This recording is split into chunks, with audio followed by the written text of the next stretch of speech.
Praise the Lord. प्रभु के नाम की स्तुति हो। आज हम पढ़ेंगे यहेजकेल 24वां अध्याय।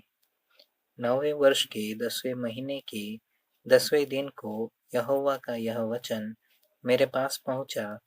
है मनुष्य के संतान, आज का दिन लिख रख, क्योंकि आज ही के दिन बाबुल के राजा ने यरूशलेम आ घेरा है।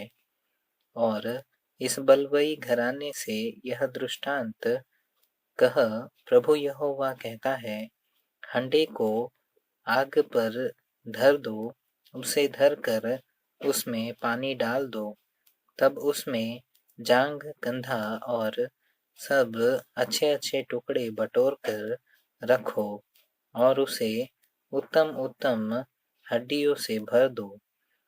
झुंड में से सबसे अच्छे पशु लेकर उन हड्डियों को हंडे के नीचे ढेर करो और उनको भांति भांति भली भांति पकाओ, ताकि भीतर ही हड्डियां भी पक जाए। इसलिए प्रभु यहोवा यूं कहता है, हाय उस हत्यारी नगरी पर, हाय उस हंडे पर जिसका मोर्चा उसमें बना है और छूटा नहीं। उसमें से टुकड़ा टुकड़ा करके निकाल लो, उस पर चिट्ठी ने न डाली जाए, क्योंकि उस नगरी में किया हुआ खून उसमें है।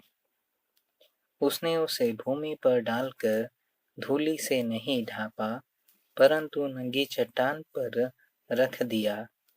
इसलिए मैंने भी उसका खून नंगी चट्टान पर रखा है, और वह ढप न सके और न और की बदला लेने को जलजलाहट भड़के। प्रभु यहोवा यूं कहता है, हाय उस खूनी नगरी पर, मैं भी ढेर को बड़ा करूंगा और अधिक लकड़ी डाल आग को बहुत तेज कर मांस को भली भांति पका और मसाला मिला और हड्डियां भी जला दो। तब हंडे को छूछा करके अंगारों पर रख, जिससे वह गर्म हो और उसका पीतल जले और उसमें का मैल गले और उसका मोर्चा नष्ट हो जाए। मैं उसके कारण परिश्रम करते करते थक गया, परंतु उसका भारी मोर्चा उससे छूटक नहीं। उसका मोर्चा आग के द्वारा भी नहीं छूटता। है नगरी, तेरी अशुद्धता महापाप की है। मैं तो तुझे शुद्ध करना चाहता था, परंतु तू शुद्ध नहीं हुई। इस कारण जब तक मैं अपनी जलजलाहट तुझ पर शांत न कर लूं, तब तक तू फिर शुद्ध न की जाएगी। मुझ यहोवा ही ने यह कहा है, और वह हो जाएगा। मैं ऐसा ही करूंगा, मैं तुझे न छोड़ूंगा, न तुझ पर तरस खाऊंगा, न पछताऊंगा। तेरे चाल चलन और कामों ही के अनुसार तेरा न्याय किया जाएगा। प्रभु यहोवा की यही वाणी है। यहोवा का यह भी वचन मेरे पास पहुंचा, है मनुष्य के संतान, देख, मैं तेरी आंखों की प्रिय को मारकर तेरे पास से ले लेने पर हूँ, परंतु न तू रोना पीटना और न आंसू बहाना।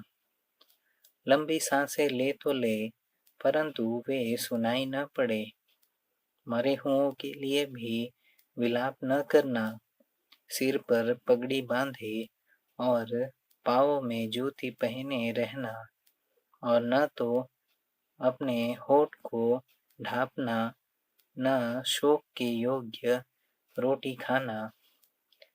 तब मैं सवेरे लोगों से बोला, और सांझ की मेरी स्त्री मर गई, और बिहान को मैंने आज्ञा के अनुसार किया।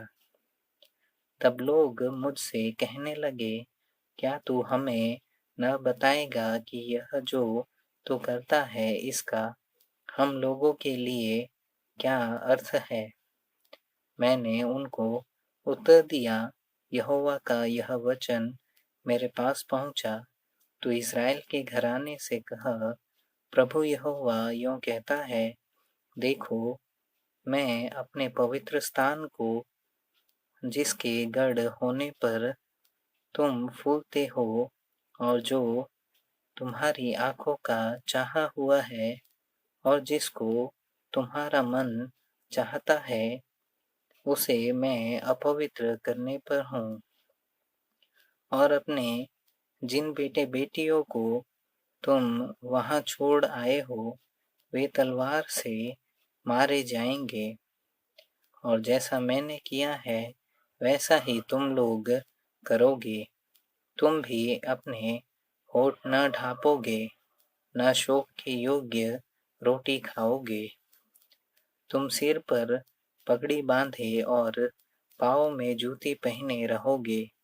न तुम रोओगे, न छाती पीटोगे, वरन अपने अधर्म के कामों में फंसे हुए गलते जाओगे और एक दूसरे की ओर कराहते रहोगे। इस रीति यहेजकेल तुम्हारे लिए चिन्ह ठहरेगा। जैसा उसने किया ठीक वैसा ही तुम भी करोगे। और जब यह हो जाए तब तुम जान लोगे कि मैं परमेश्वर यहोवा हूँ। और हे मनुष्य के संतान, क्या यह सच नहीं कि जिस दिन मैं उनका दृढ़ गढ़, उनकी शोभा और हर्ष का कारण और उनके बेटे बेटियां, जो उनकी शोभा, उनकी आंखों का आनंद और मन की चाह है, उनको मैं उनसे ले लूंगा, उसी दिन जो भागकर बचेगा वह मेरे पास आकर तुझे समाचार सुनाएगा। उसी दिन तेरा मुंह खुलेगा और तू फिर चुप न रहेगा, परंतु उस बचे हुए के साथ बातें करेगा। सो तो इन लोगों के लिए चिन्ह ठहरेगा और ये जान लेंगे कि मैं यहोवा हूँ।